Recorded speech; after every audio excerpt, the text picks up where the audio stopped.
রংপুর জেলা পুলিশের পক্ষ থেকে।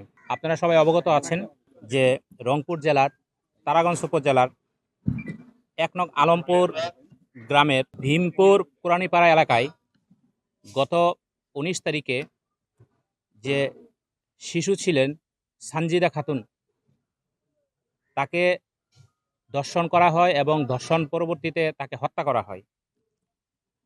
ঘটনাটি গত ১৯ তারিখে শুক্রবার বেলা আনুমানিক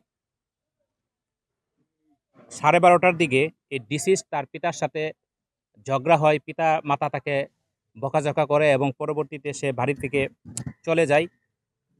এবং ওই দিন ছিল শুক্রবার, জুম্মার নামাজের পর সে সংশ্লিষ্ট এখানে যে রাস্তা ছিল এই রাস্তা দিয়ে পাটক্ষেতের কাছাকাছি গেলে আমাদের কাছে যে গ্রেপ্তারকৃত আসামি মুজাহিদ তাকে কৌশলে সেই পাটক্ষেতের ভিতরে নিয়ে যায় এবং এই পাটক্ষেতের ভিতরে সানজিদাকে এই আসামি একটা ভিডিও দেখায় এবং তাকে কৌশলে জোরপূর্বক দর্শন করে এবং দর্শন করে সে যখন চিৎকার করতে থাকে তখন গ্রেপ্তারকৃত আসামি মুজাহিদ এই শিশু সানজিদার বুকের উপর বসে ২ হাত দিয়ে গলায় চাপ দিয়ে তাকে হত্যা করে এখান থেকে পালিয়ে যায়।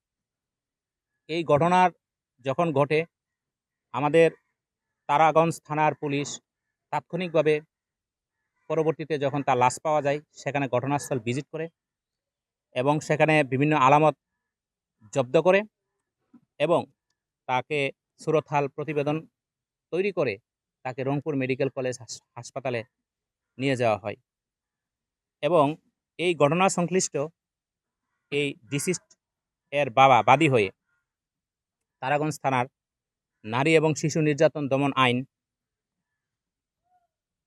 ৯-৩ ধারা মোতাবেক মামলা করা হয় এবং মামলা পরবর্তী সময়ে রংপুর জেলা পুলিশ এবং গোয়েন্দা পুলিশের একটি চৌকস দল অতিরিক্ত পুলিশ সুপার ক্রাইম সুশান্ত চন্দ্র রায় এর নেতৃত্বে এই আসামিকে মোহাম্মদ মুজাহিদ তাকে আমরা গতকাল রাতে তার বাড়ি থেকে আমরা গ্রেপ্তার করি এবং তাকে আমরা জিজ্ঞাসাবাদ করি।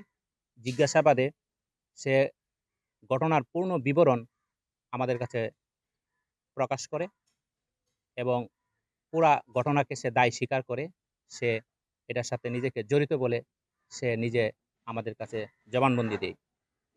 আমরা তাকে আজকে কোর্টে প্রেরণ করি। কোর্টে সে ম্যাজিস্ট্রেটের নিকট ১৬৪ ধারা জবানবন্দি প্রদান করে। আমরা এই ঘটনার সাথে সম্পৃক্ত এই ঘটনা নিয়ে আমরা বিষয়গুলো তদন্ত করছি। সবাইকে ধন্যবাদ।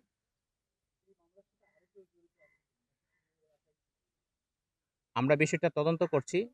আপাতত তার স্বীকারোক্তি অনুযায়ী সে নিজেই জড়িত ছিল বলে আমাদের কাছে প্রকাশ করে।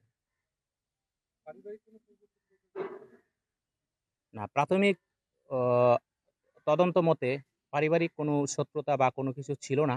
মূলত তার বাবা মা যখন তাকে বকাঝকা করে, ছোট্ট বাচ্চা শিশু অভিমানে সে বাসা থেকে বের হয়ে যায় এবং এই সুযোগটা এই অপরাধী মুজাহিদ সে গ্রহণ করে।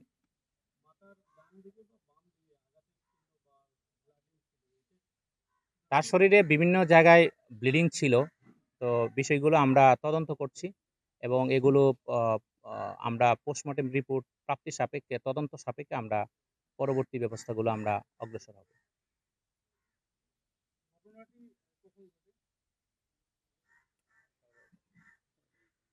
এটি হ্যাঁ না, এটি তৎকালীন শুক্রবার ছিল। তো শুক্রবারে এটা আনুমানিক 12:30 থেকে 1টার মধ্যে এই ঘটনাটি ঘটে এবং ওই এলাকার নির্জন এলাকা ছিল। আশেপাশে এখানে আপনারা জানেন যে ক্যানেল একটি খাল রয়েছে এবং পাটক্ষেত রয়েছে, যার ফলে এই সুযোগটা সে গ্রহণ করে।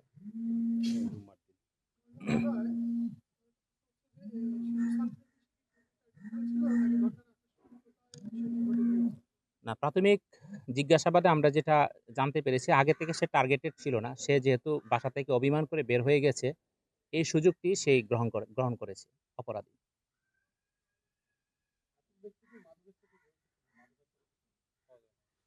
না, আপাতত জিজ্ঞাসাবাদে আমরা এমন কোনো তথ্য এখনো পাইনি।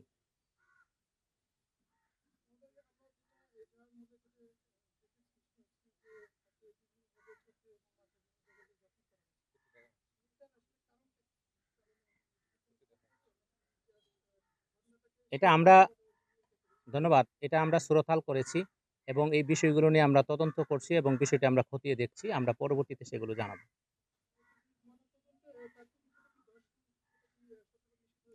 প্রাথমিক তদন্ত মতে ধর্ষণের প্রাথমিক আলামত আমরা উদ্ধার করেছি এবং পাওয়া গিয়েছে। পরবর্তীতে আমরা চূড়ান্ত মতবাদ এবং তদন্তকারী কর্মকর্তা সেটা আদালতে উত্থাপন করবে।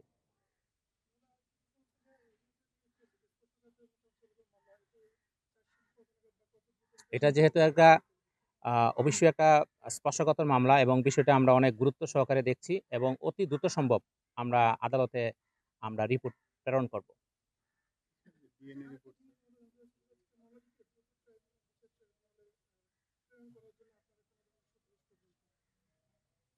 এখানে আমাদের কাছে প্রাথমিক তদন্ত মতে যথেষ্ট সাক্ষ্য প্রমাণ রয়েছে এবং আশা করি সেটার বিচার প্রক্রিয়া বেশি দীর্ঘায়িত হবে না, দ্রুতই বিচার করা সম্ভব হবে।